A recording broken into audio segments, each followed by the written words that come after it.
Hello everyone.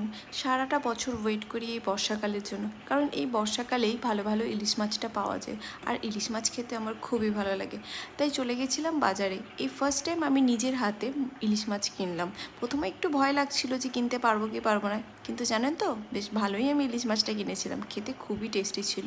এবার চলুন আপনাদেরকে একটু রেসিপিটা সম্পর্কে বলি। প্রথমে আমি এই কাঁচা মাছগুলোকে ধুয়ে তাতে একটু দই, হলুদ, নুন দিয়ে মাখিয়ে রেখেছিলাম কিছুক্ষণের জন্য।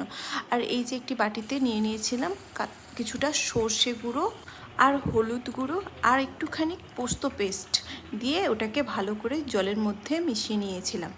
তারপর কড়াইতে গরম তেল দিয়ে কাঁচা লঙ্কা দিয়ে পেস্টটাকে ভালো করে কষিয়ে নিয়েছিলাম। তারপর পেস্টটা কষিয়ে নেওয়ার পর একটু জল দিয়ে তাতে মাছগুলো ভালো করে ছেড়ে দিলাম। আর এই যে দেখুন, প্রায় শেষের পথে আমার মাছ রান্না। তারপর সুন্দর করে ভাতটা নিয়ে তাতে এই মাছটা দিয়ে সার্ভ করলাম। দই আর সর্ষে দিয়েই মাছটি রান্না, খেতে দুর্দান্ত।